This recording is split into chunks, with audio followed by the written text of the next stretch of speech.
2, 3. Profesores, muy buenas noches. Vámonos en esta oportunidad a poder realizar nuestra segunda sesión de aprendizaje. Acuérdense ustedes que en la primera ocasión, en la primera sesión, habíamos visto la parte de la comprensión lectora en sus primeros lineamientos básicos, en lo que fue el tema, la ubicación del tema, de la idea principal, lo que es la compatibilidad, la incompatibilidad y lo que es la parte de la deducción. 5 preguntas del nivel inferencial que ustedes tenían que estar en condiciones óptimas de poder conocerlas, poder manejarlas, para poder utilizarlas el día de su examen. En esta ocasión, en esta oportunidad, vamos a abordar el tema acerca de cómo ubicar a la idea principal. Vamos a ubicar a esa idea principal y al ubicar a la idea principal vamos a encontrar una tipología textual para que a ustedes les sirva como otro instrumento más de poder realizar el análisis respectivo. Muy bien, profesor Edwin Carrión, con ustedes, gustoso de estar nuevamente acá contigo. A ver, vamos a empezar. Y dice así.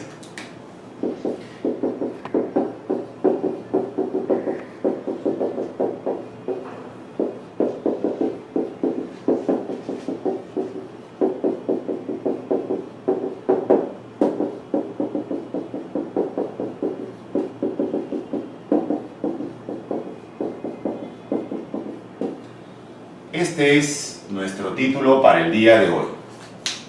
Tipo de textos según la ubicación de la idea principal. Como puedes apreciar, querido profesor, acá está la idea principal. A esta idea principal nosotros la vamos a ubicar y de esta ubicación vamos a encontrar esta tipología textual. Pero no olvidándote lo que dijimos la sesión anterior. 2 preguntas te van a permitir a ti ubicarte y enmarcarte en lo que es tu comprensión lectora.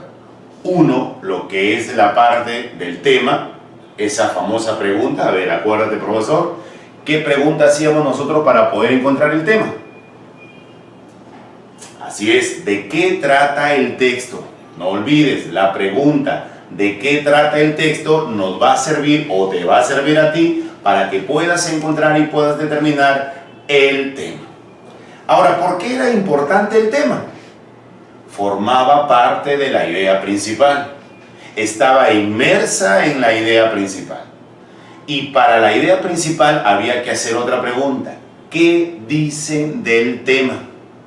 Todo lo que digan del tema o la explicación del tema vendría a constituir lo que se llama idea principal. Bien, entonces vamos a incidir acá. El primer texto, el primer tipo de texto según la ubicación de la idea principal va a recibir el nombre de textos analizantes. Así lo van a llamar. Cuando estés frente a un texto analizante, acuérdate que su idea principal se va a encontrar al inicio del texto.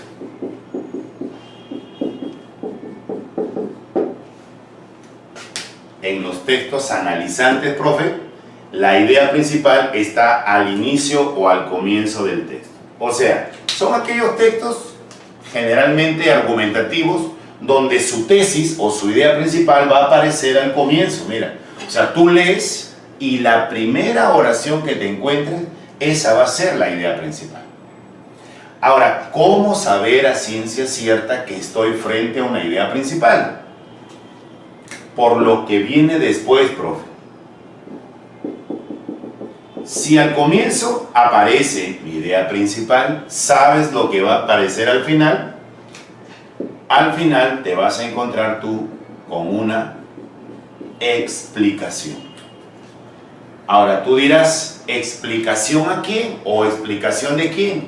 Pues es la explicación de la idea principal que aparece al comienzo.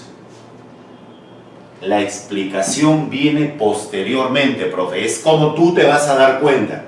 Si tu idea principal está al inicio, está al comienzo, lo que viene después es el desarrollo.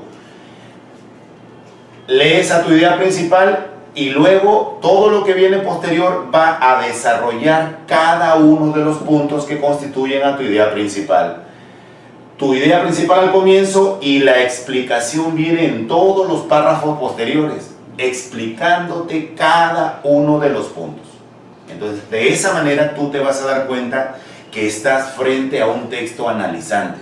Su idea principal al comienzo y todos los párrafos posteriores son las explicaciones. ¿Ya, mi profesor?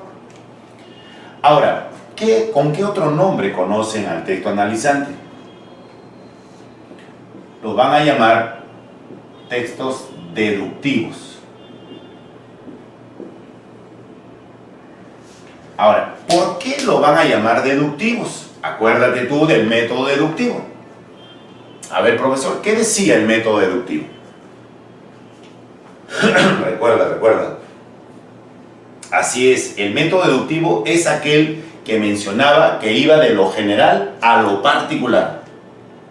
Cuando parte de lo genérico a lo específico, estás frente al método deductivo. En este caso, ¿cuál va a ser la idea general? Así es, nuestra idea general va a ser la idea principal. ¿Y cuáles van a ser nuestras ideas específicas? Así es, todas las explicaciones que vienen posteriormente. Por eso el texto analizante corresponde y se equipara a un texto deductivo. Lo genérico, la idea principal, y todo lo específico, las explicaciones de cada punto de la idea principal. Por eso su nombre deductivo también. El otro texto, profesor,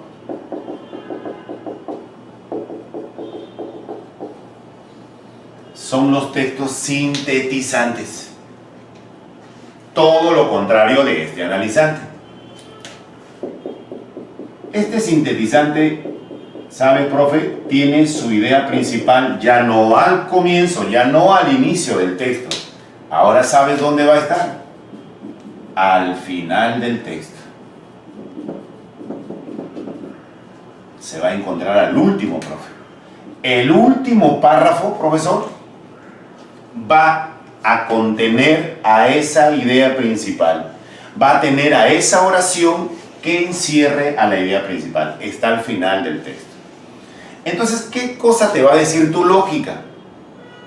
Que si la idea principal aparece al último, ¿qué dice la lógica? Algo tendrá que aparecer al comienzo. Entonces, mira lo que hay al inicio del texto. Al inicio, tú te vas a encontrar con una introducción. Al inicio tú te vas a encontrar con un preámbulo y al inicio tú te vas a encontrar con un antecedente. La introducción, el preámbulo y el antecedente va a ser lo primero que aparezca en el texto. O sea, al comienzo, profesor, cuando usted empiece a leer, se va a dar cuenta que está leyendo una parte histórica, un antecedente histórico o una introducción. Esos van a ser los primeros párrafos. Y al último, el último párrafo va a contener a esa idea principal. Ahora, ¿cuál es el elemento que te va a permitir saber con precisión que estás frente a un texto sintetizante? ¿Sabes, profesor? Porque va a utilizar ciertos conectores lógicos.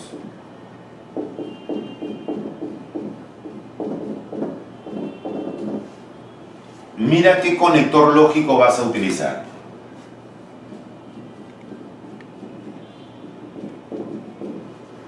En conclusión,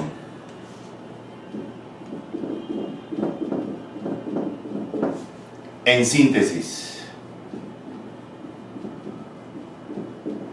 en resumen,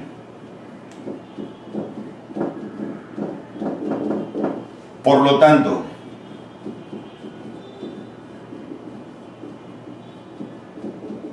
por consiguiente, luego. ¿Estás observando, profe? Cada uno de ellos son conectores sintetizantes. O sea, después de cada uno de estos conectores, va a aparecer la idea principal. Repito, profe.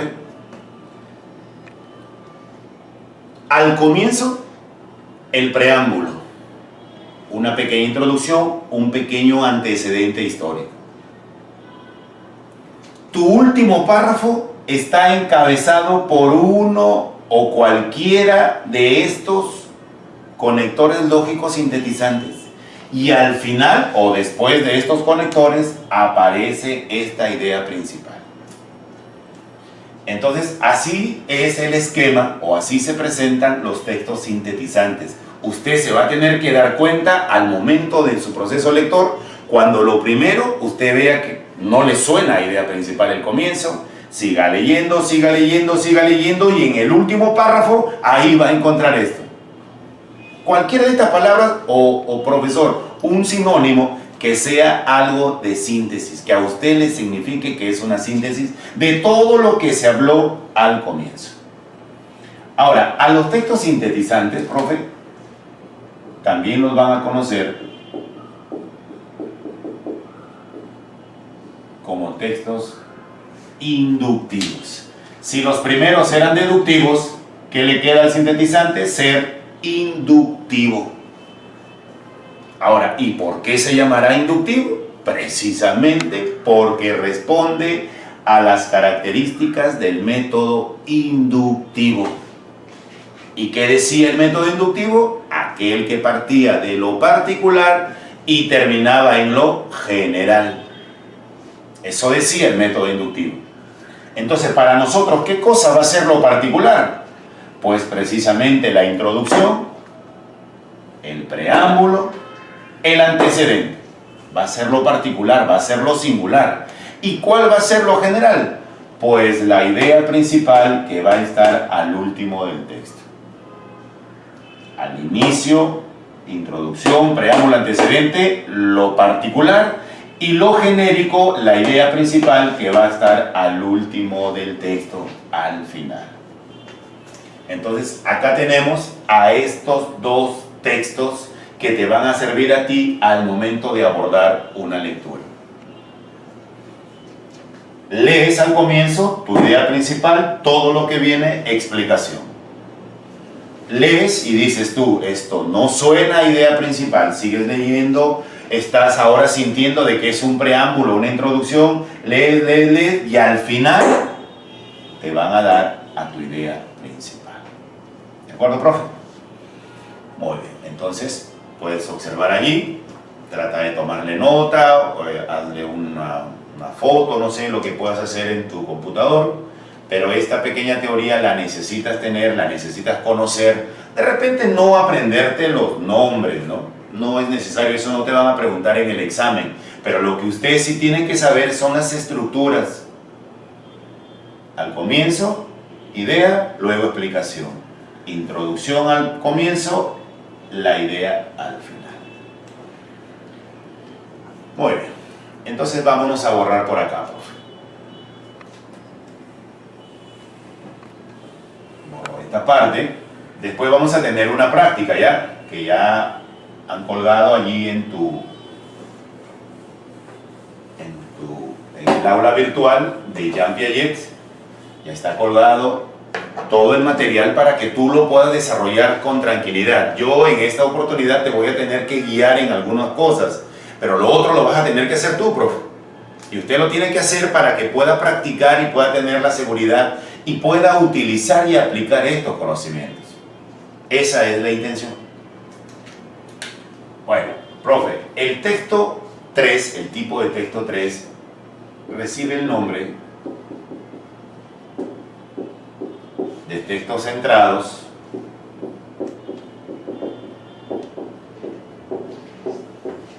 o textos alternados. Centrados o alternados va a ser su denominación, va a ser su nombre. Y más o menos, profe, más o menos usted acá ya se está ubicando, ¿sí o no? Si le dice centrado, ¿dónde cree que va a estar la idea principal? Así es, va a tener que estar en el centro. Entonces nosotros acá ponemos idea principal. La idea principal se encuentra al centro del texto.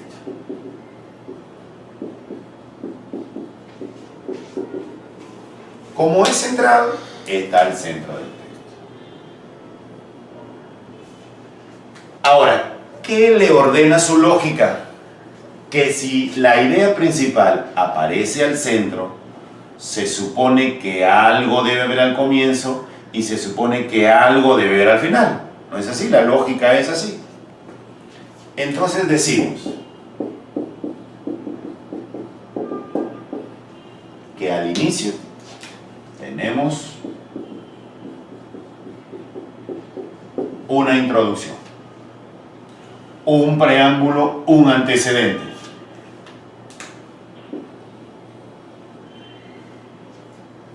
Y que al final, profe, al final vamos a tener una explicación.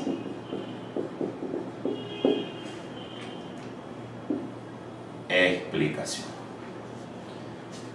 Quiere decir que los textos centrados empiezan con un preámbulo, con la introducción, con el antecedente. En el centro aparece la idea principal y al final viene la explicación. A ver, te lo voy a graficar por acá, profesor. De repente no me dejé entender. Mira, profe. Imagina que esto sea el inicio del texto. Imagina que esto sea el centro del texto. E imagina que esto sea el final del texto. Acá está todo mi texto, mira. Inicio, centro, final. ¿Qué estamos diciendo en los textos centrados? Que la idea principal se encuentra al centro. Entonces yo le coloco acá idea principal. Ahí estamos. Si la idea principal está al centro, algo tiene que haber al comienzo, profe. Y acá le hemos puesto que es la introducción, que es el preámbulo o que es el antecedente. Ahora, introducción, antecedente, preámbulo, ¿a quién? Pues a la idea principal. Tú haces el antecedente, los actos preparatorios para la idea principal. Una vez que la idea principal apareció en el centro, mira lo que va a venir después. Al final, te van a tener que hacer una explicación. ¿Y explicación de qué? Pues tendrá que ser la explicación de la idea principal. Y allí tienes la estructura de un texto centrado o alternado. Preámbulo, introducción, antecedente, inicio. Luego la idea principal en el centro. Y después todo el desarrollo de la idea principal, todas las explicaciones de la idea principal al final. Entonces, acá tiene la estructura de este texto centrado o alternado. A ver, trata de ir grabando, mi profesor, trata de ir observando. Por favor, usa mucho tu lógica. En el analizante estuvo al comienzo, todo después fue la explicación.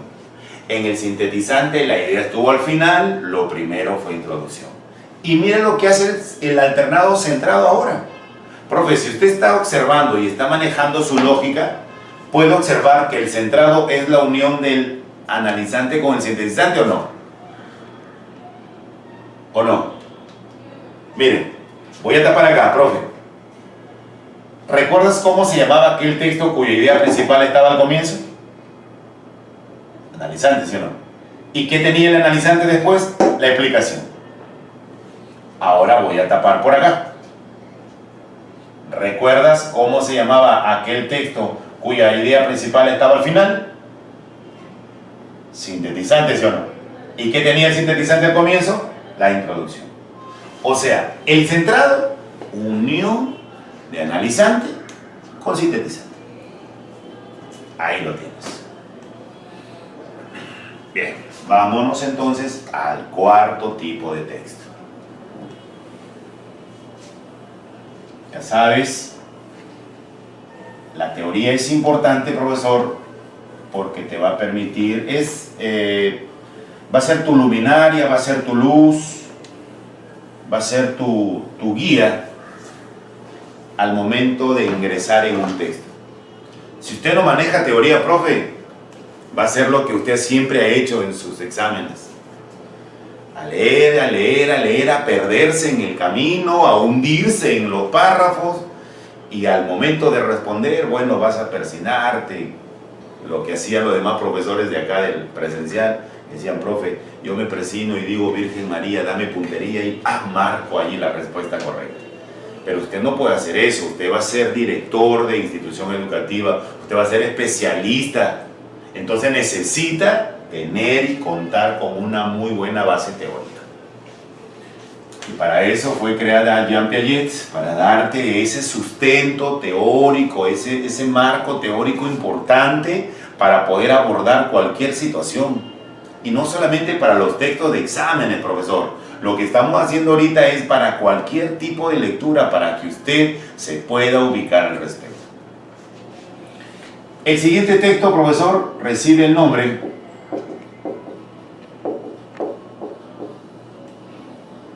de textos encuadrados. A ver, si el centrado, su idea estaba en el centro, su idea estaba en el centro, ¿qué podemos decir del encuadrado? Que la idea va a estar en un cuadrado, ¿no crees? Profe, lógica, pues, si el centrado está en el centro, el encuadrado está en un cuadrado. Tú haces así tus manitas y haces un cuadrado. Tu mano derecha va a ser el inicio y tu mano izquierda va a ser el final. Inicio, final, en cuadrado, en un cuadrado. Entonces, ¿qué vamos a decir? Que nuestra idea principal en un texto encuadrado se va a encontrar al inicio y al final del texto.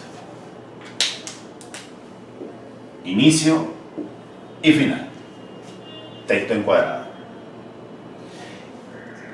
Sigues manejando y utilizando tu lógica. Si la idea principal está al inicio y la idea principal está al final, inicio y final, se supone que algo tiene que haber al centro, profe. Mira lo que va a haber al centro.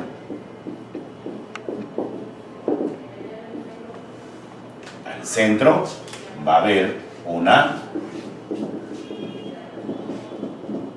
explicación.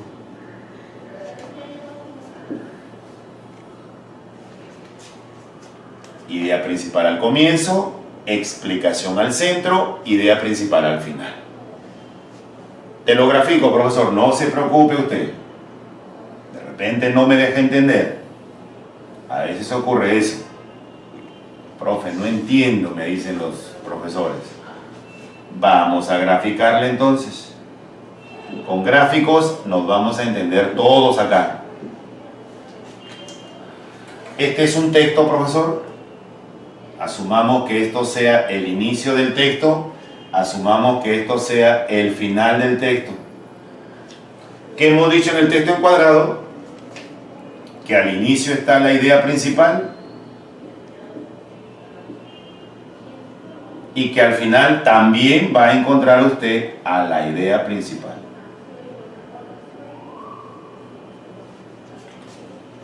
Inicio y final.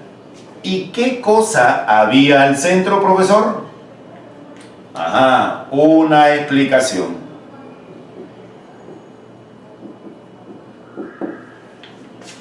Idea principal al comienzo, explicación al centro, idea principal al final.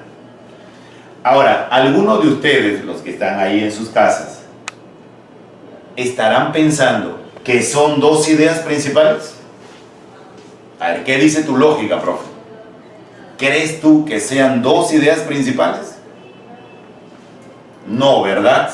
No puede ser posible. ¿Cómo hacer un texto con dos ideas principales?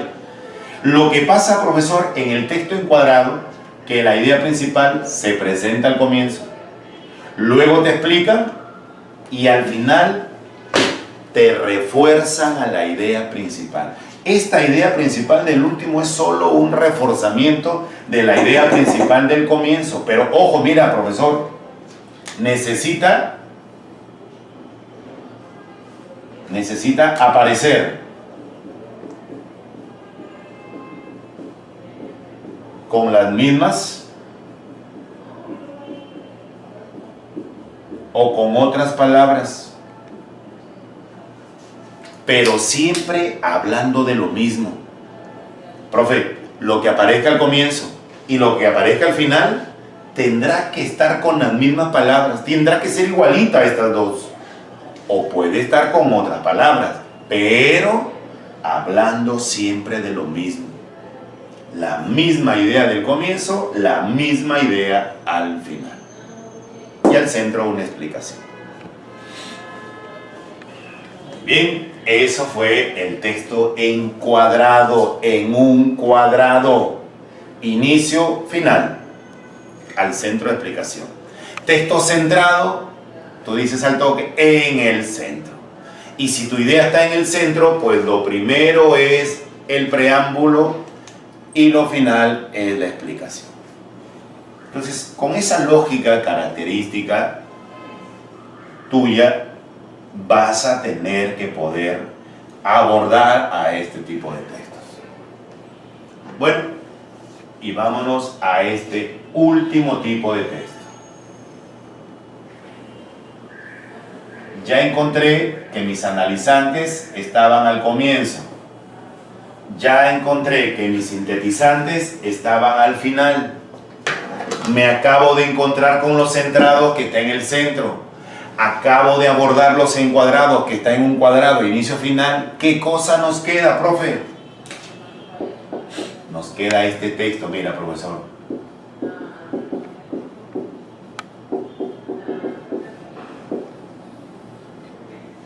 Llamado texto en paralelo.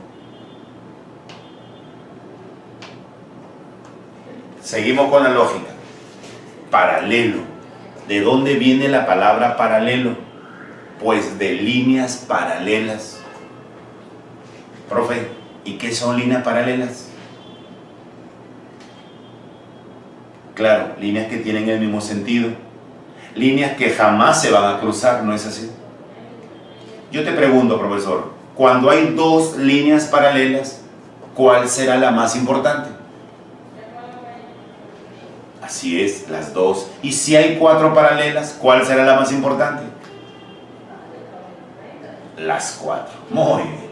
Entonces quiere decir, ahí está, automáticamente empieza tu lógica. En las líneas paralelas, todas las líneas son importantes. Y en el texto en paralelo, ¿dónde estará la idea principal? El profe. Si las líneas paralelas todas son importantes, todas las líneas son importantes, en las líneas paralelas, en el texto en paralelo, ¿dónde aparecerá la idea principal? Muy bien, a los que dieron la respuesta correcta. En todo el texto, pues, profesor. En todo el texto. Todo el texto es la idea principal. Claro que no van a ser cualquier tipo de textos. Este paralelo se va a utilizar solo en algunos momentos. Se va a utilizar, por ejemplo, profe, en lo que son biografías. Te pregunto, en una biografía, ¿cuál será lo más importante? ¿El nacimiento? ¿Sus obras? ¿O su muerte? Obviamente, las tres, ¿sí o no, profesor?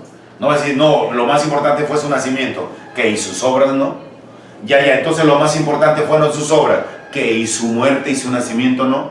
Entonces lo más importante fue la muerte, que y su nacimiento y sus obras no. Entonces no puedes hacer una distinción. Todo es importante cuando se trata de una biografía. ¿Sabes dónde más, profe?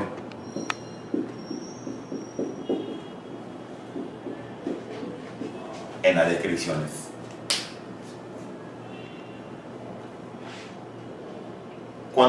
imagínate que estás describiendo un rostro. ¿Cuál será lo más importante en la descripción de un rostro? ¿Los ojos, la nariz, la boca? ¿Cuál? Así es, todo tiene que, si lo estás describiendo, profe, tiene que ser todo. Salvo que tengas más ojos que cara, entonces te dediques a los ojos, pero todo es importante. Y por último, también se utiliza texto en paralelo en las instrucciones, en los instructivos. Tú, por ejemplo, estás hablando de una receta, a ver, para mis profesoras que cocinan o algunos profesores que les encanta cocinar. En una receta, profe, ¿cuál será lo más importante? ¿Los ingredientes o la preparación? Obviamente, todo no es así. Porque si tú le vas a dar mayor importancia solo a los ingredientes, imagínate qué cosa te va a salir en esa cocina. Cualquier cosa menos un alimento. Entonces, así es como se presenta el texto en paralelo. Su idea principal en todo el texto, cada uno de los renglones va a ser la idea principal y se va a utilizar solamente en estos momentos. Biografía, descripciones e instrucciones. Mi texto encuadrado en un cuadrado. Inicio, final. Al centro la explicación. Texto centrado, acuérdate, centrado, idea principal en el centro, al comienzo la introducción, después la explicación. Sintetizante, la síntesis siempre va al último, entonces la idea principal al final, al comienzo un preámbulo. Y en el analizante, su idea principal al comienzo y luego una explicación. Muy bien, allí lo tienes, profe. Trata de darle una pequeña vista, revísalo, porque a continuación vamos a pasar a lo que es la parte práctica ya, lo que a ti te han presentado y lo que tienes en tu hoja y que te han enviado a tu aula virtual.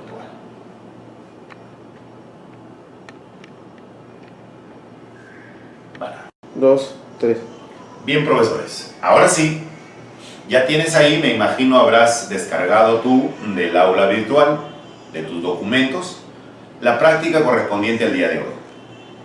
Como puedes apreciar, en tu primera parte dice los tipos de texto según la ubicación de la idea principal. Eso ya lo tienes tú, me imagino, descargado, impreso o en su defecto de repente lo tienes ahí en tu computador. ¿No es así? Muy bien. Entonces vamos a empezar y vamos a leer contigo. ¿De qué trata este ejercicio, profe? Todo lo que hemos hecho en nuestra pizarra, la explicación teórica que hemos dado, ahora la vamos a poner en práctica acá. Como puedes apreciar, son pequeños párrafos, profesor. Me decía un profesor de acá del curso presencial, profesor, pero estos son pequeños párrafos nada más. En el examen nos dan a nosotros grandes lecturas.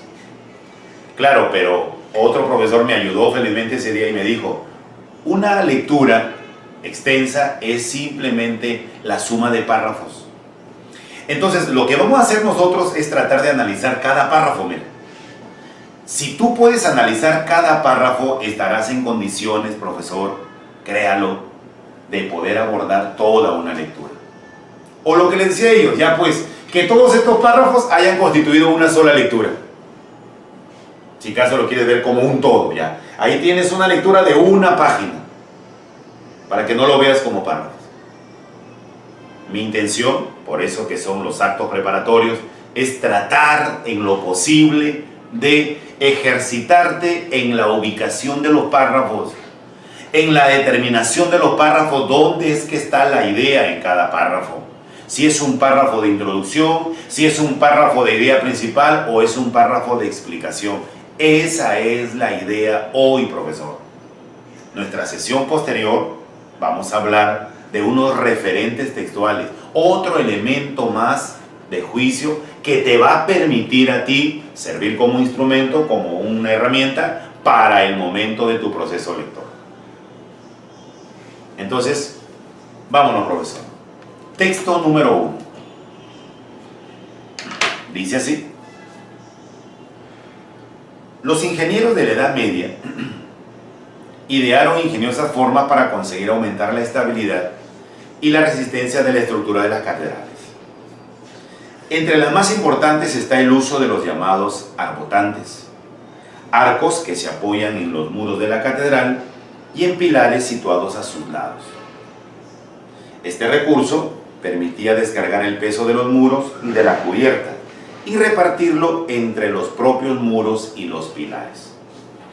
Con esto se conseguía elevar el tamaño de las catedrales, alcanzando alturas de casi 100 metros. Este es el texto 1. Tú lo tienes allí.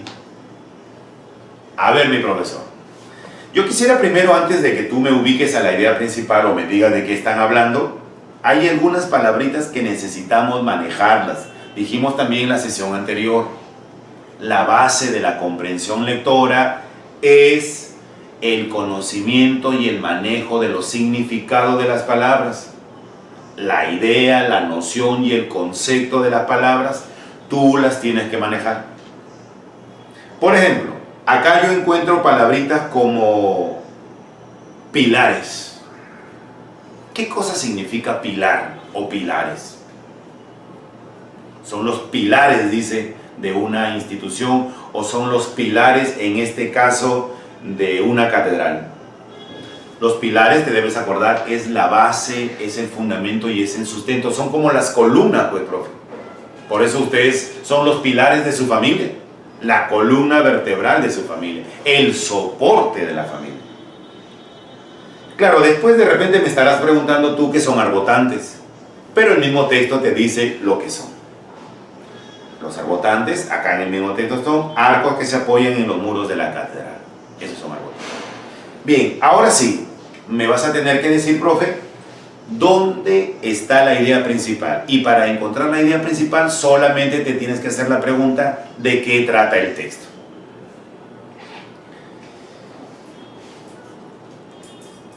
Empieza de qué trata el texto.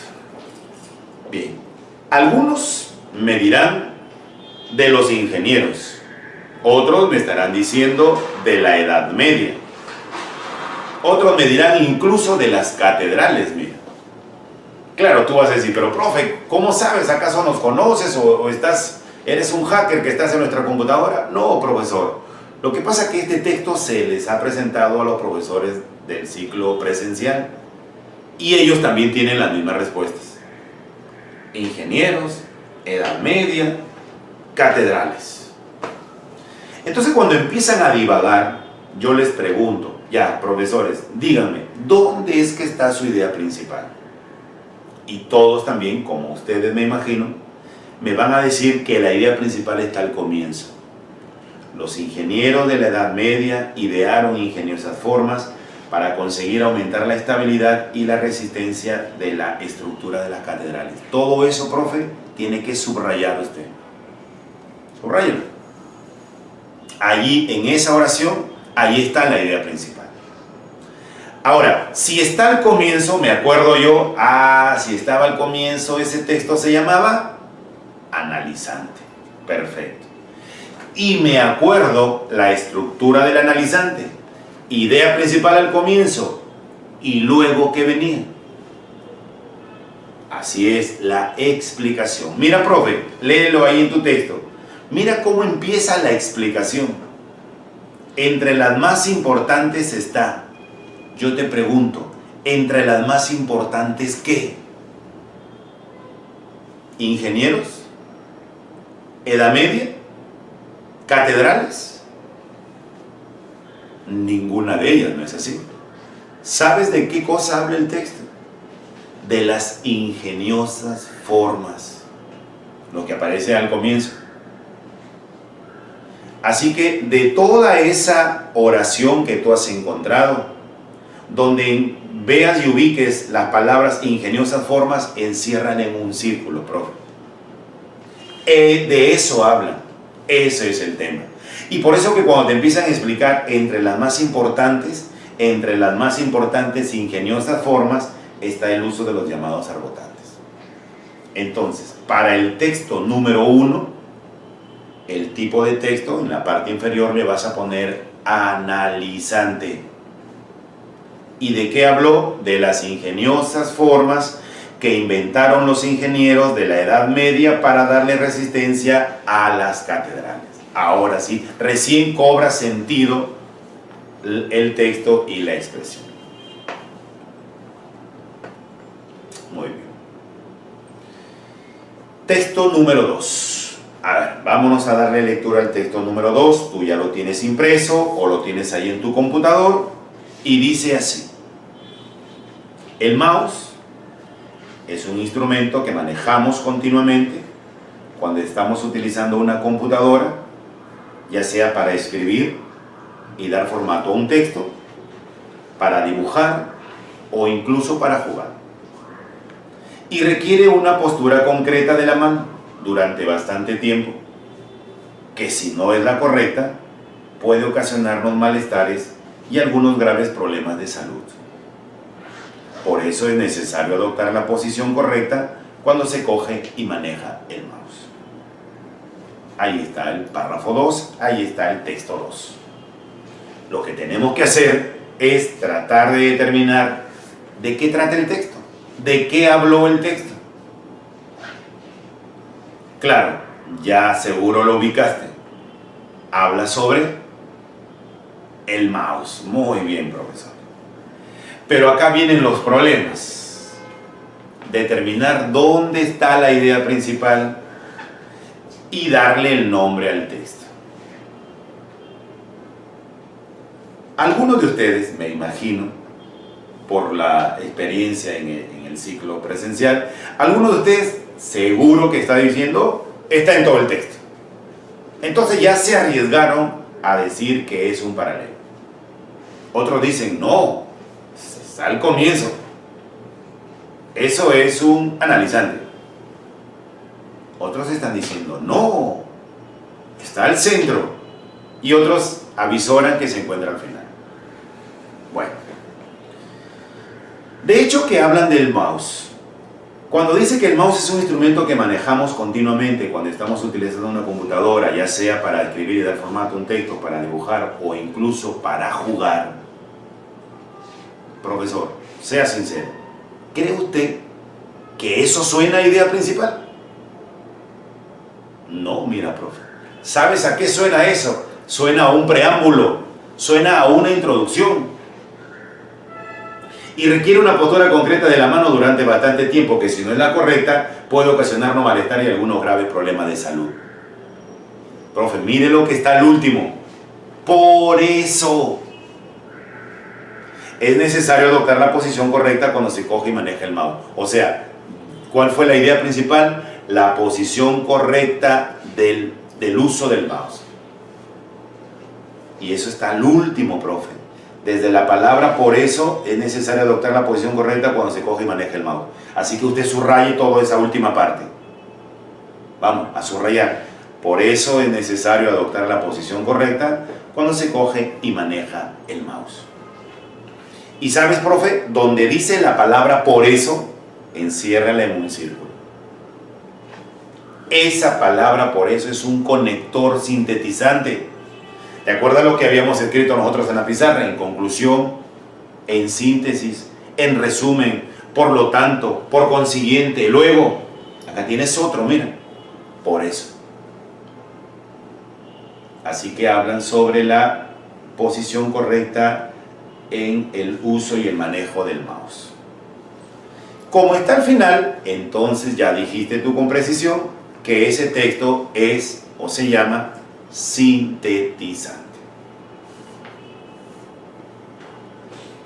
Bien, ahora sí, vámonos al texto número 3, a leer el texto 3.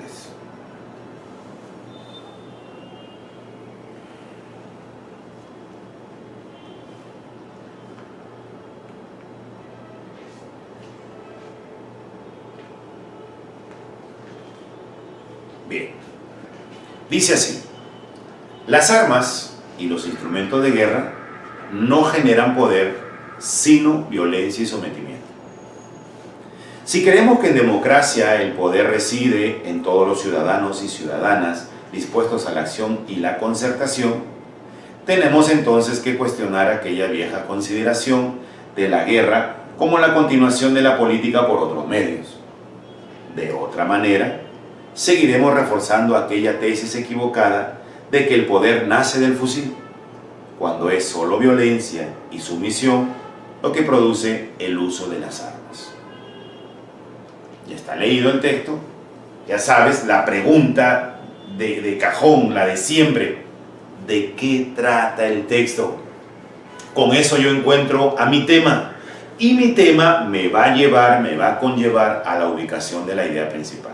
Siempre, mi querido profesor, usted tiene que preguntarse ¿de qué trata el texto? ¿De qué trata el texto? ¿De qué trata el texto? La respuesta a eso es el tema, y ese tema va a estar dentro de su idea principal. A ver, en este texto 3 hay varias palabritas, profesor, que necesitan refrescar, que necesitan precisar conocimientos.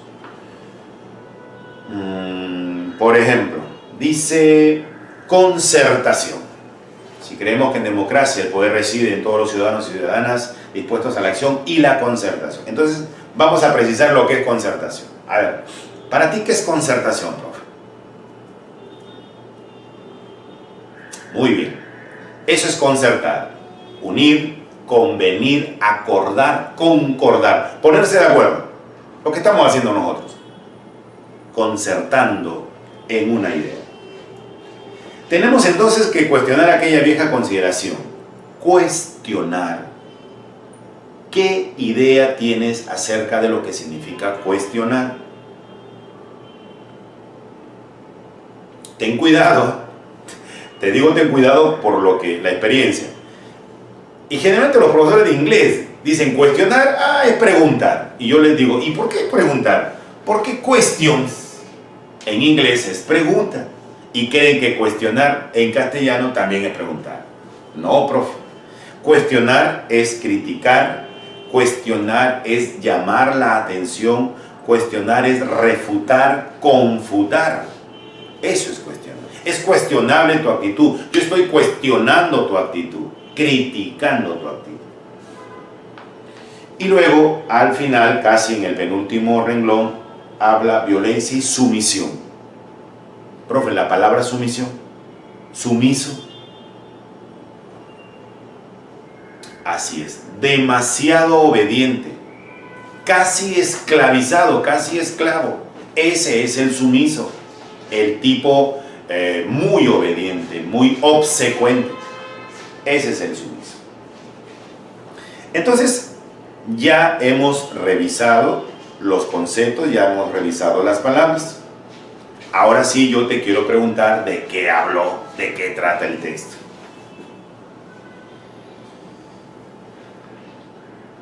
Así es, habla sobre lo que genera o lo que produce o las consecuencias o el efecto de las armas.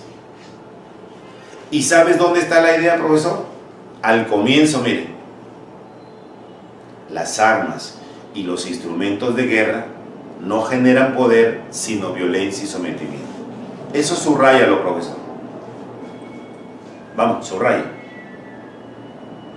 Y si esa es la idea principal, profe, ¿qué vendría después? Acuérdate, la explicación. Si creemos que en democracia todo eso es explicación, explicación, explicación, explicación, explicación. De otra manera, seguiremos reforzando aquella tesis equivocada de que el poder nace del fusil, cuando es solo, allí mira, nuevamente, violencia y sumisión lo que produce el uso de las armas. Así que, profesor, usted va a tener que subrayar desde la palabra violencia y sumisión lo que produce el uso de las armas. Subráyelo nuevamente, esa parte. ¿Ya lo subrayó? Muy bien. Ahora sí, observe las dos subrayadas, las dos ideas subrayadas. ¿Qué opinas? ¿Hablan de lo mismo? Las armas y los instrumentos de guerra no generan poder sino violencia y sometimiento. Solo violencia y sumisión lo que produce el uso de las armas. Hablan de lo mismo, profe. Lo que producen las armas. Arriba lo que dice, violencia, sometimiento. abajo, violencia y sumisión. Entonces, como está al comienzo y está al final, profesor, estamos frente a un texto encuadrado. ¿Te acuerdas el cuadrado? Inicio y final. Entonces, texto 3, texto encuadrado. Vámonos al texto 4. Trata de leer el texto 4, profe.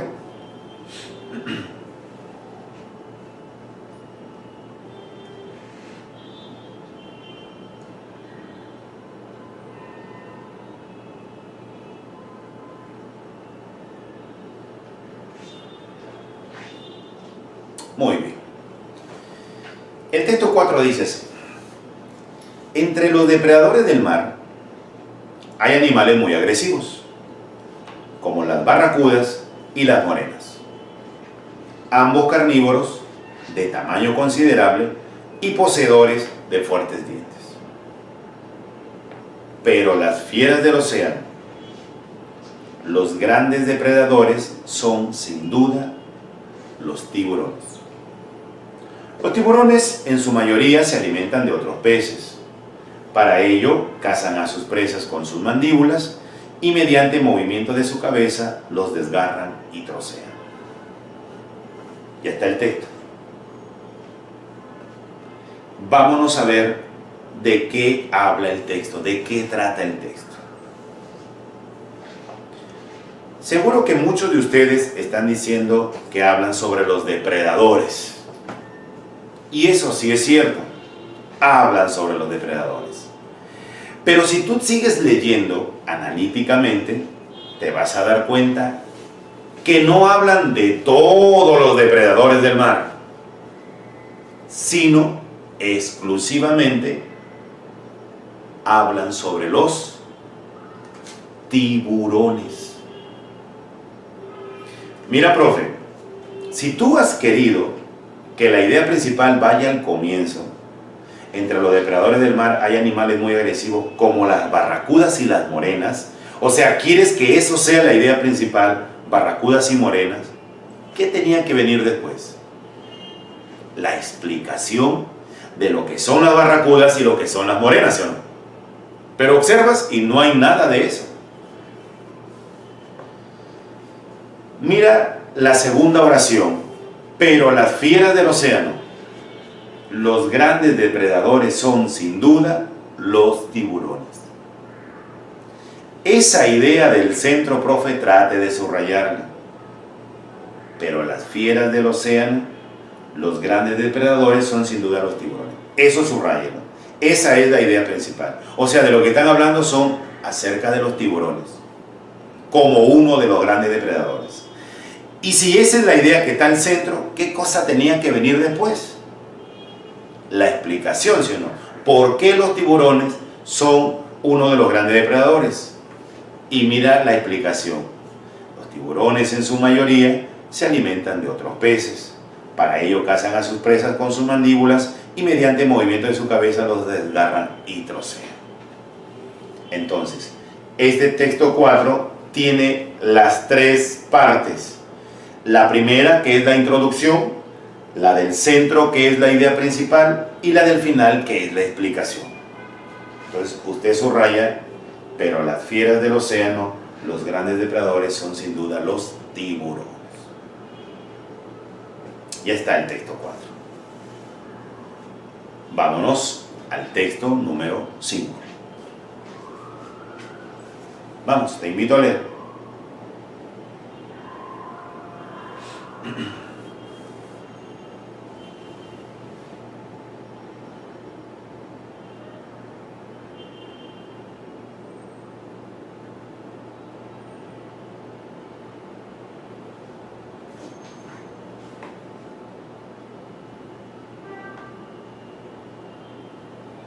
Muy bien, profesor, ya está la lectura del texto 5. Los parques nacionales son territorios bastante extensos que presentan uno o varios ecosistemas nada o poco transformados por la acción del ser humano, donde especies animales y vegetales, la geología y los hábitats ofrecen un interés especial desde el punto de vista científico, educativo y recreativo. Ellos, se supone, los parques nacionales, están protegidos legalmente contra toda acción que resulte dañina o perjudicial. Ya está leído. Yo te estoy preguntando, y bueno, es la pregunta que tienes que hacértela tú, pero en este caso, como es la segunda sesión, yo te la voy a hacer. ¿De qué trata el texto, profe? ¿De qué habla el texto? Claro, tú ya me vas a contestar seguro de los parques nacionales. Y estás en lo correcto, hablan acerca de los parques nacionales. Y si yo te pregunto, ¿dónde está ubicada su idea principal? ¿Qué me vas a decir el texto 5? ¿El comienzo? ¿El final? ¿El centro? ¿El inicio y el final? ¿Todo? Bueno, entonces en el texto 5, si te estás dando cuenta, profesor, están haciendo una descripción de los parques nacionales. Y si describen a los parques nacionales, ¿te acuerdas qué texto hablaban de las descripciones, de las biografías y de las instrucciones? Muy bien, a eso se le llama texto en paralelo. Así que el texto 5 es un texto en paralelo.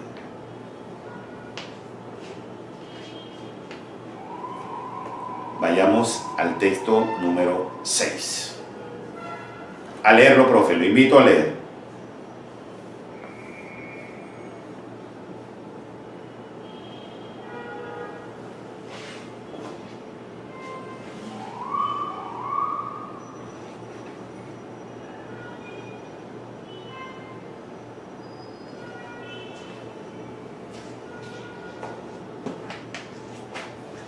Muy bien, profe.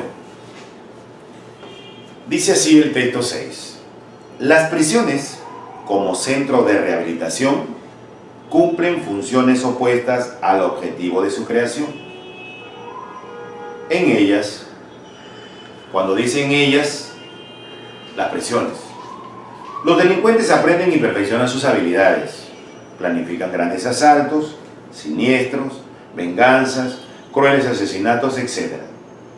Los valores negativos terminan por consolidar una personalidad avesada y dispuesta a delinquir. Por todo ello, por todo lo que te han dicho, surge la necesidad de erradicarlas. ¿A quién erradicarlas, profesor?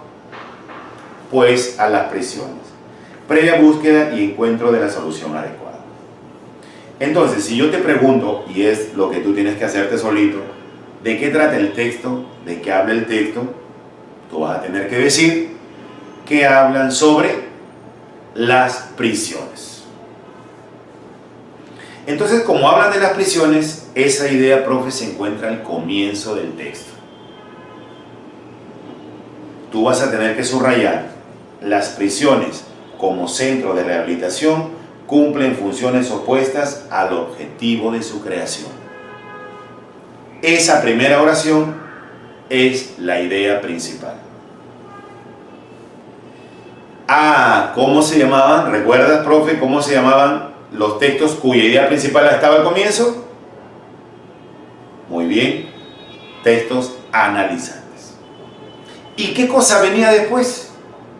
La explicación. Muy bien, mi profesor.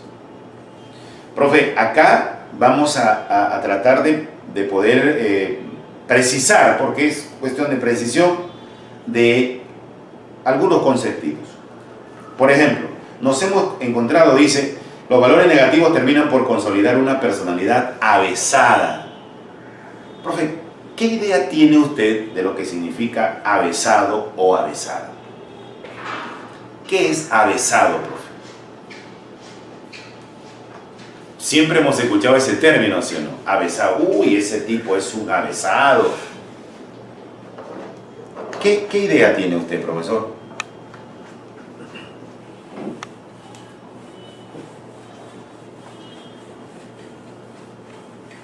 ¿Sabes, profesor?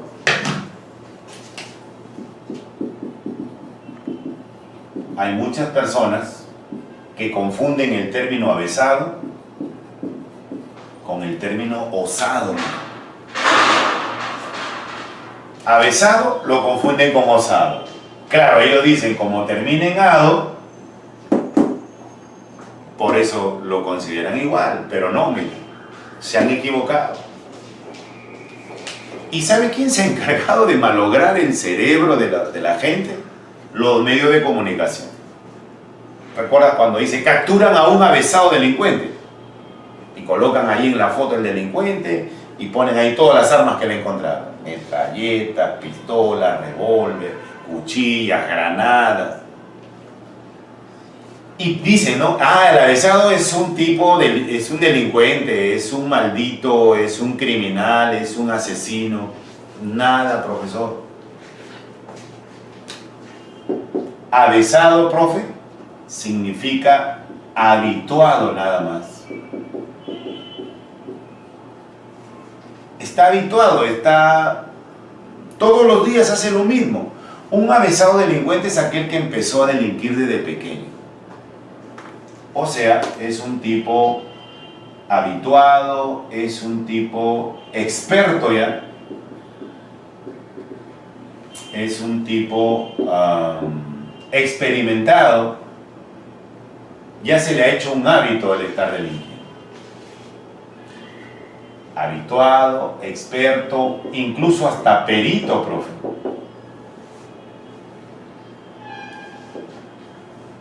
En cambio, la palabra osado, ¿no? Es y significa atrevido. ¿Recuerdas el término atrevido? ¿Cuántas veces habrás castigado a tus hijos o habrás castigado a tus alumnos por atrevidos? Hoy, 17 años después, te enteras que atrevido, ¿sabes lo que significa? Atrevido es valiente, mira, profe. Atrevido es osado, atrevido es intrépido, arriesgado. Mira, profe. ¿Y usted que castigó a sus hijos por atrevidos? ¿Y usted que castigó a sus alumnos por atrevidos? O sea, por un lado te castigo por atrevido y por el otro lado le decías, quiero que seas valiente. Cuando su profesor de comunicación le enseñó que atrevido y valiente eran sinónimos, ¿qué dijo tu hijo? No, yo no quiero ser valiente. ¿Por qué? Porque mi mamá me pega, mi papá me castiga por atrevido. Y atrevido es el valiente, es el intrépido, es el osado, es el arriesgado. Y el avesado solamente el que está habituado, el que es experimentado y es perito y es un ducho y es un conocedor de algo. Profe, si usted está acostumbrado a postular, usted es un avesado postulante. Y si usted se fue en el examen anterior sin estudiar, a lo que salga, usted fue un osado, profe, un atrevido, un intrépido, se arriesgó nada menos. Muy bien, continuamos, mi profesor. Por eso te estoy diciendo, hay que precisar conceptos. Hay palabritas que, no, sí, yo la conozco, dicen todos. Yo la saco por contexto. Profe, no haga eso, por favor. Trate de precisarlas. Vaya al diccionario, profesor. Al menos hasta el día de su examen. Pasado el examen ya vuelve a su vida normal, común y corriente. Pero hasta el examen, profe, hay que precisar conceptos. Bien, vámonos al texto número 7. Te invito a leer el texto 7, profe.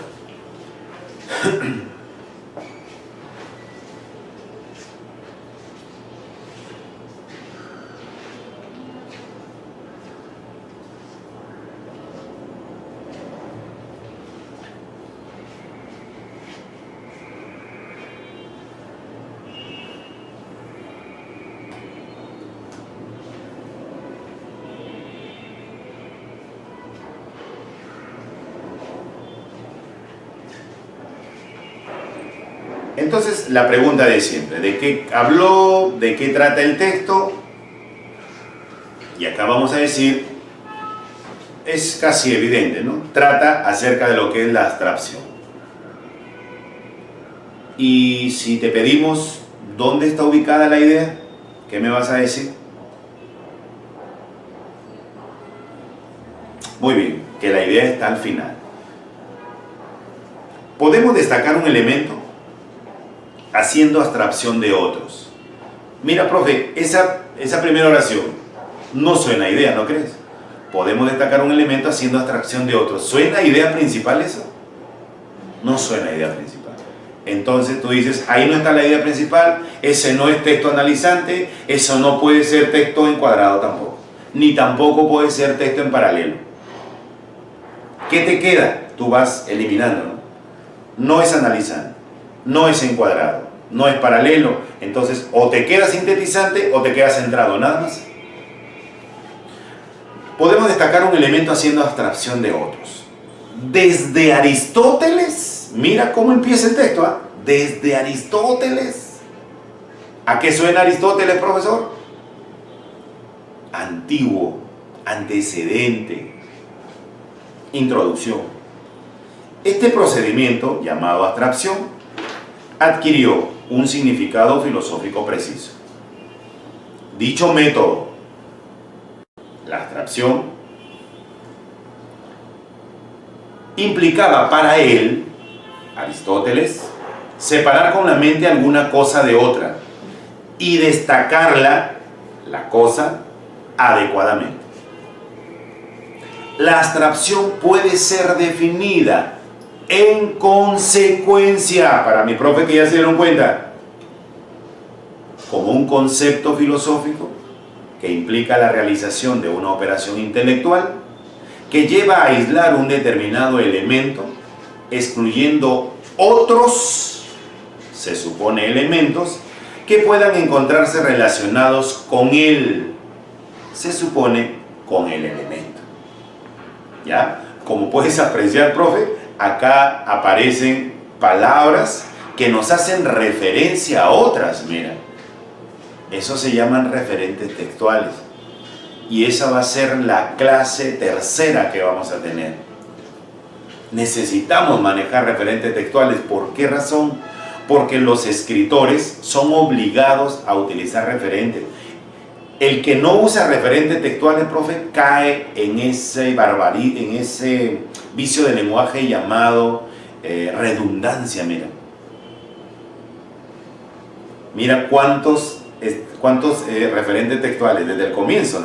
Podemos destacar un elemento haciendo abstracción de otros elementos. Ese otros se supone elementos. Desde Aristóteles, este procedimiento llamado abstracción adquirió un significado filosófico preciso.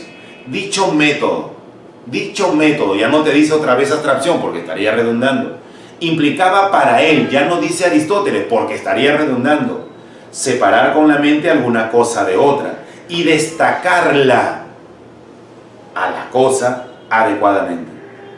La abstracción puede ser definida en consecuencia como un concepto filosófico que implica la realización de una operación intelectual que lleva, ojo ahí, que lleva a aislar un determinado elemento, excluyendo otros elementos que puedan encontrarse relacionados con el elemento. Pues para no redundar, utilizan esos referentes textuales. Bien, profesor, entonces en este texto 7 la idea principal está al último. Usted va a subrayar: la abstracción puede ser definida en consecuencia como un concepto filosófico que implica la realización de una operación intelectual que lleva a aislar un determinado elemento, excluyendo otros que puedan encontrarse relacionados con él. Todo eso subrayelo. Y donde dice, profe, mire, lea, la abstracción puede ser en consecuencia, profe, la palabra en consecuencia, enciérrala en un círculo. ¿A qué suena en consecuencia? Lo que dijimos hoy día temprano, a un conector sintetizante. Por eso que la idea principal estaba al último, mira.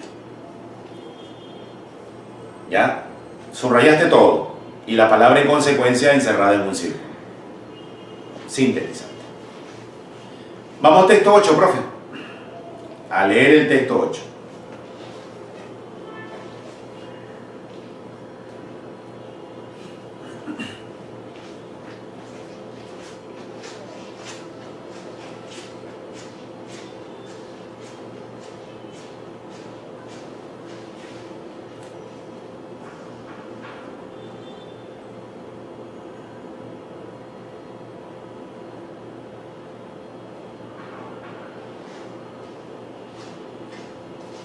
Muy bien.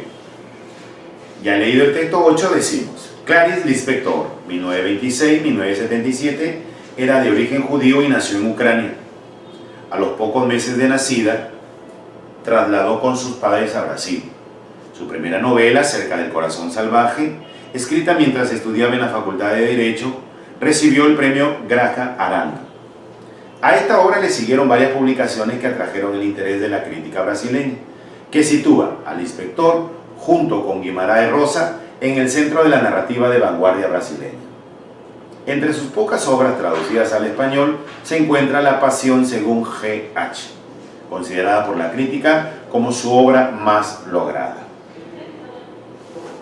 ¿De qué estamos hablando, profesor? ¿De qué trata el texto? La clásica pregunta: ¿de qué trata el texto? Para encontrar el tema. La mayoría de ustedes ya se ubicó. Hablan de Clarice Lispector. ¿Y qué cosa están haciendo de Clarice Lispector? Pues nada más ni nada menos que una biografía. Y si hablamos de una biografía, ¿dónde estamos, profe? En un texto en paralelo. El texto 8 es texto en paralelo porque hacen una biografía de Clarice Lispector. Entonces tiene que estar, todo es la idea principal.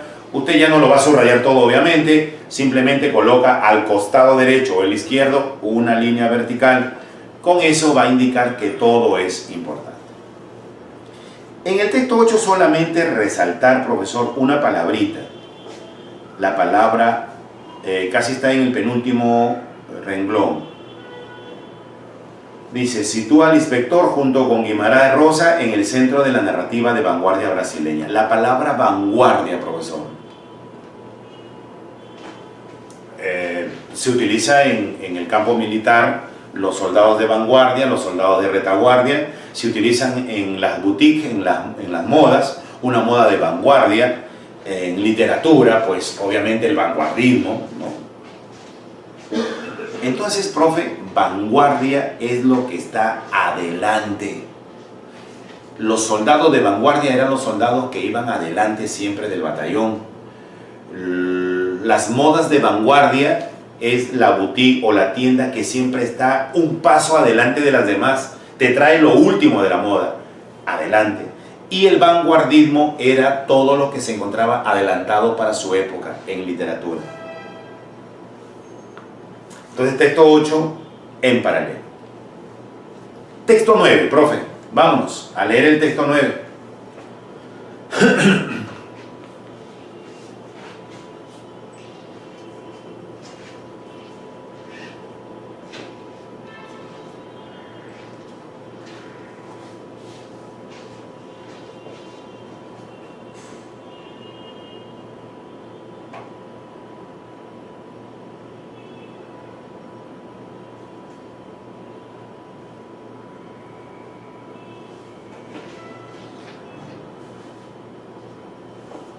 Listo. Leído el texto 9, podemos decir que el texto 9 habla de, así es, profesor, habla de la libertad.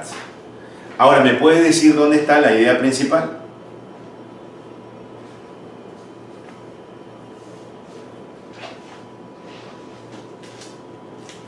Muy bien. Mira, profe. Dice al comienzo: se entiende por libertad aquella capacidad de autodeterminación de la voluntad que permite a los seres humanos actuar como deseen. Esa es la idea principal. Hay que subrayarla. En tal sentido, que va a empezar ahorita, la explicación. En tal sentido suele ser denominada libertad individual. El término libertad se vincula a la soberanía de su país en la vertiente de libertad nacional. Aunque desde esta perspectiva tradicional, la libertad puede ser civil o política. El concepto moderno incluye un conjunto general de derechos individuales, como la igualdad de oportunidades o el derecho a la educación. Pese a todas estas particularidades históricas, se conserva aquella parte esencial de su definición que afirma que, ahora subrayas, profe, subraya esta parte, mira: libertad es la autonomía de la voluntad a partir de la cual el hombre actúa como mejor le venga en gana. Eso subráyalo, profesor. entonces la idea va a aparecer tanto al comienzo como al final. Subraya, profe, se entiende por libertad aquella capacidad de autodeterminación de la voluntad que permite a los seres humanos actuar como deseen. Eso subraya. Luego te vas al final. Libertad, el penúltimo renglón, libertad es la autonomía de la voluntad a partir de la cual el hombre actúa como mejor le venga en gana. Como puedes apreciar, lee los dos subrayados, hablan de lo mismo, hablan de lo que es la libertad, el concepto de la libertad. Arriba, autodeterminación de la voluntad, permite a los seres humanos actuar como deseen. Y en la parte inferior, libertad, autonomía de la voluntad, a partir de la cual el hombre actúa como mejor le venga en gana. Actuar como deseen o como mejor le venga en gana es lo mismo. Entonces el texto 9 es un texto encuadrado, en un cuadrado, inicio y final. Texto número 10. Vámonos a ver, a leer el texto 10.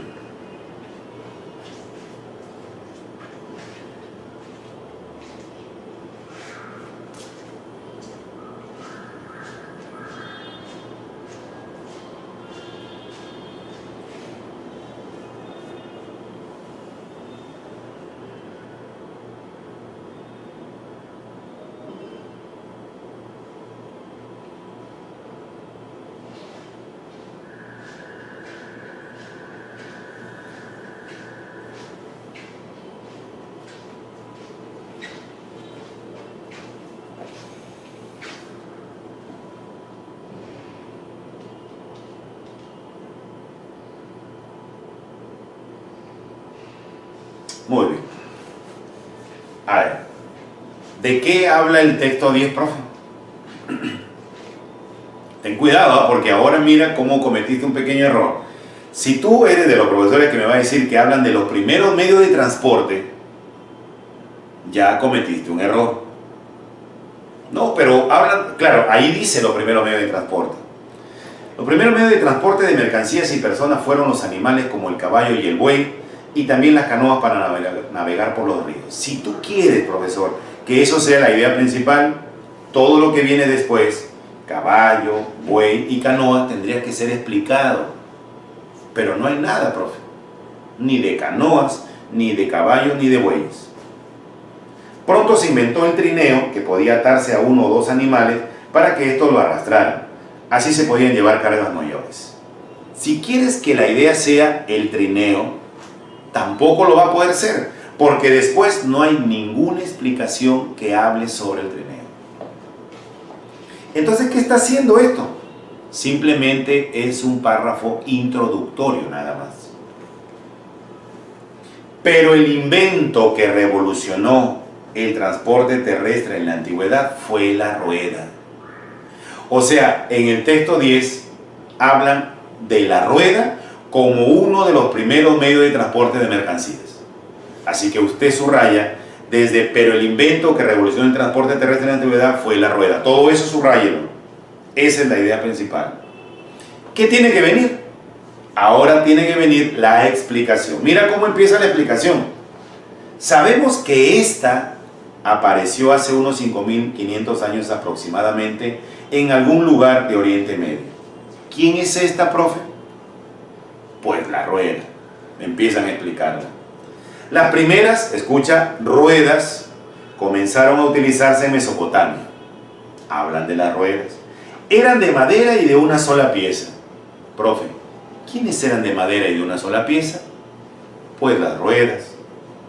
Luego se extendieron rápidamente por Asia, África y Europa. ¿Quiénes se extendieron por Asia, África y Europa rápidamente? Las ruedas. Es curioso que uno de los pueblos más evolucionados de aquella época, los egipcios, no conocieran la rueda hasta que fueron invadidos por ejércitos asiáticos que disponían de carros de combate con ruedas. Antes, los egipcios habían sido capaces de construir las pirámides sin ayuda de ruedas. El contacto con dichos pueblos, aunque fuera mediante una guerra, permitió a los egipcios conocer la rueda, aplicar la rueda y mejorar la rueda. En conclusión, profe, ¿de qué estaban hablando? Sobre la rueda, pues. Pero lo que quiero que observe, profe, es la manera como se distribuyen las ideas, mira. O sea, a ese nivel tenemos que llegar. En la primera parte, solo es una parte introductoria.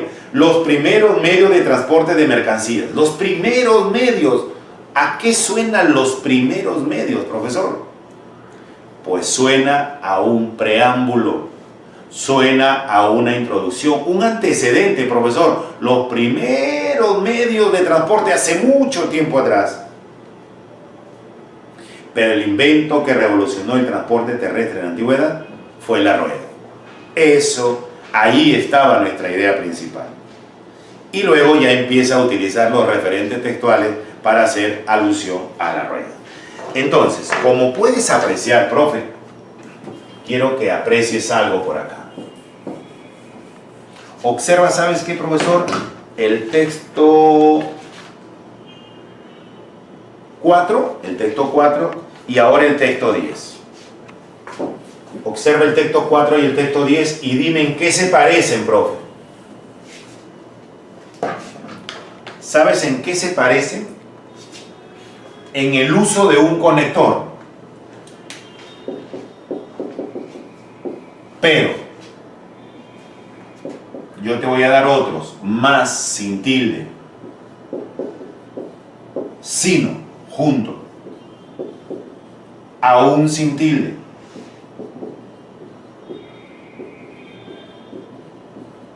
sin embargo,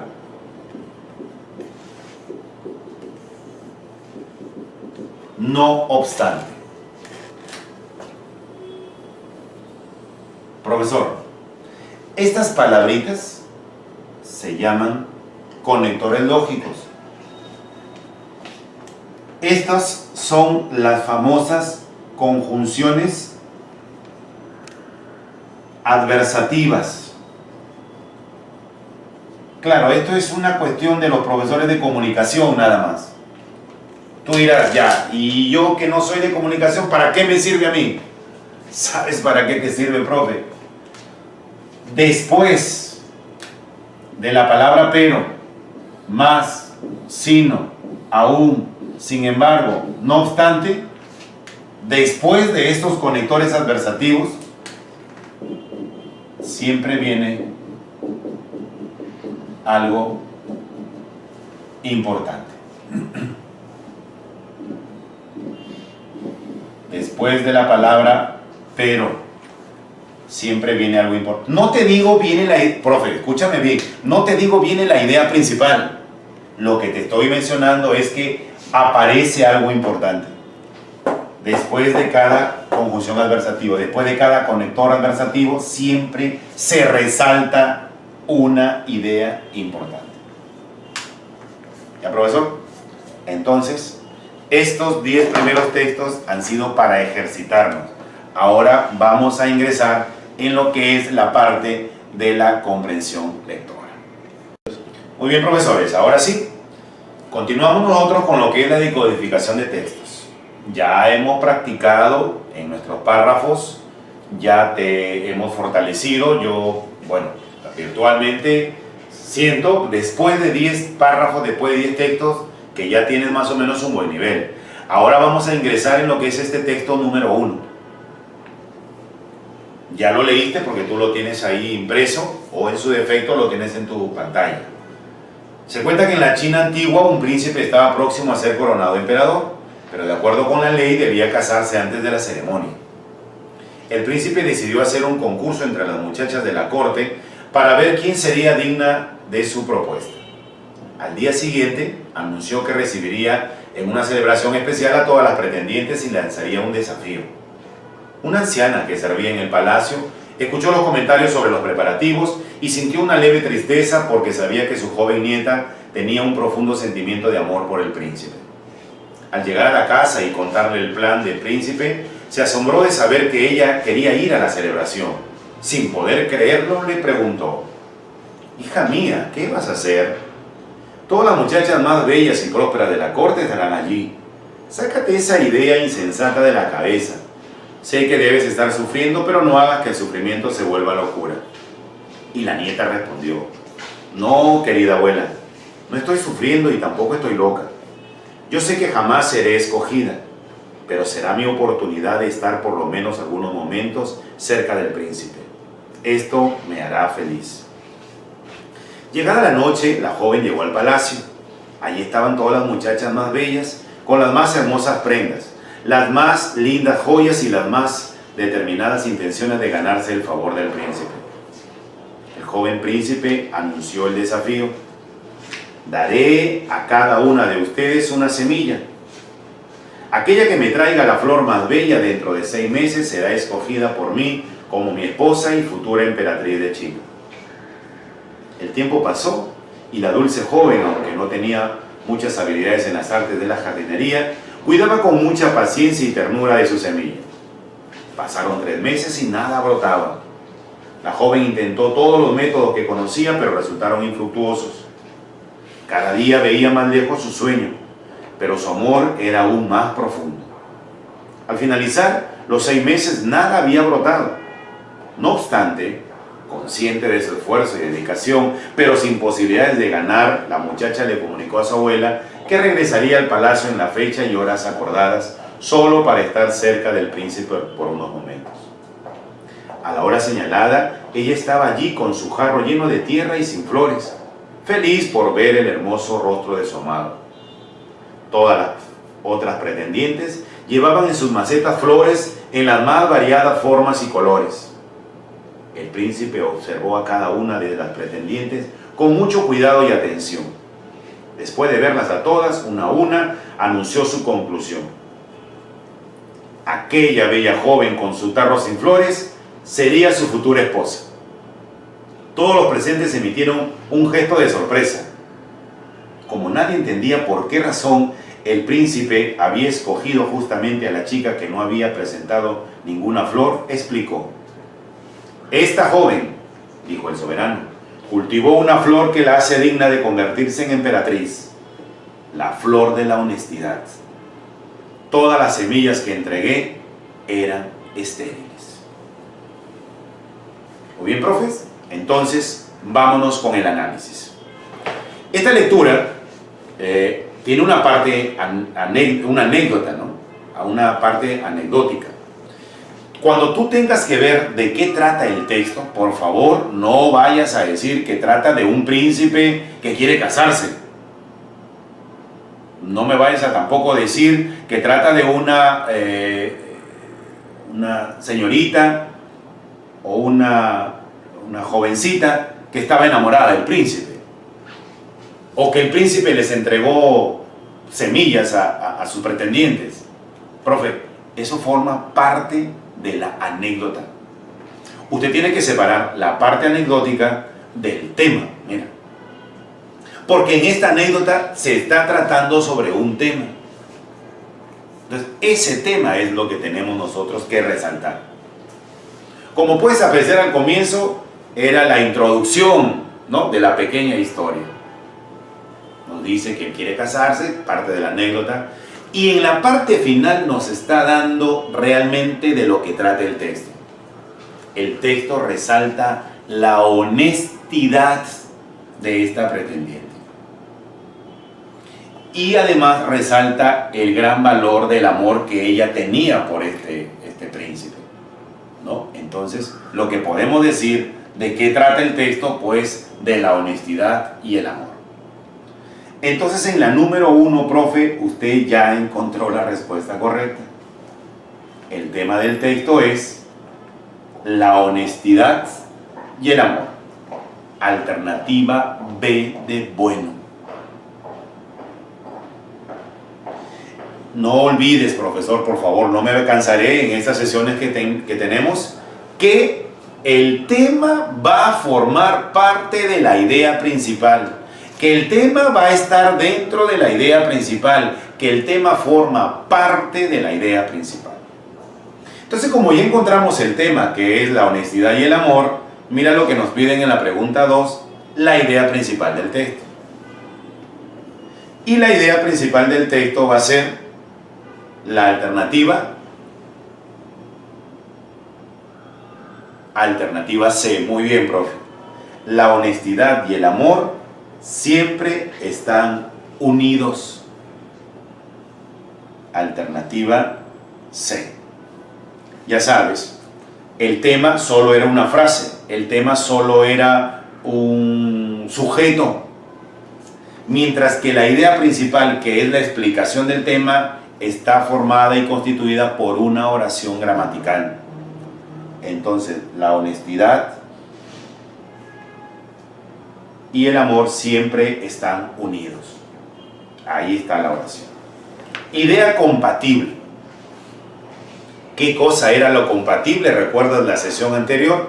Pues lo compatible es la idea que guarda relación con el texto, que tiene vínculo con lo que se ha hablado, con lo que se ha expresado o con lo que se ha dicho en el texto. Decimos, el emperador eligió a una mujer honesta. Todavía no era emperador, él era solo un príncipe. Así que la 1 no puede ser. ¿La futura emperatriz era la más honesta de las muchachas? Sí, eso sí es cierto. Eso aparece en el texto. Y lo que te dije yo en la sesión anterior era que lo compatible no podía aparecer escrito en el texto. Lo compatible era lo que guardaba relación, era una idea implícita, sobreentendida. Y la 2 está escrita en el texto, así que lo sacamos. No es la respuesta a la 2. ¿La semilla era de mala calidad? El texto no lo dice expresamente, nosotros no lo podemos deducir. Lo que sí, el texto nos ha dicho de que las semillas eran estériles nada más. Y ser estériles no quiere decir que tengan mala calidad. La 3 no puede ser. No se debe aparentar lo que no se es y no se tiene. Eso es compatible, eso guarda relación. Las otras pretendientes llevaban grandes flores, macetas con grandes flores, pensando que como era la flor más hermosa, el príncipe las iba a elegir. Y él les dijo, no, si las semillas eran estériles. Entonces ellas querían aparentar algo que no eran. Así que la idea de no se debe aparentar lo que no se es y no se tiene es precisamente la compatibilidad. El príncipe era un hombre sabio, pues obviamente la sabiduría la pone de manifiesto en el momento en que hace la elección. ¿Cómo saber si todas estas bellas mujeres son las que realmente se merecen el trono de emperatriz o el cargo de emperatriz? Pues haciéndoles una pequeña prueba. Y él demostró su sapiencia al entregar esta semilla estéril para ver cuál de ellas era realmente honesta. Entonces, profesor, en la pregunta 3, las compatibles son la número 4 y la número 5. 4 y 5. Alternativa B de bueno. Y por último, la pregunta 4, del texto se infiere que, o del texto se deduce que. Ya sabes, nosotros en la sesión anterior hablamos de 10 conceptos para la deducción.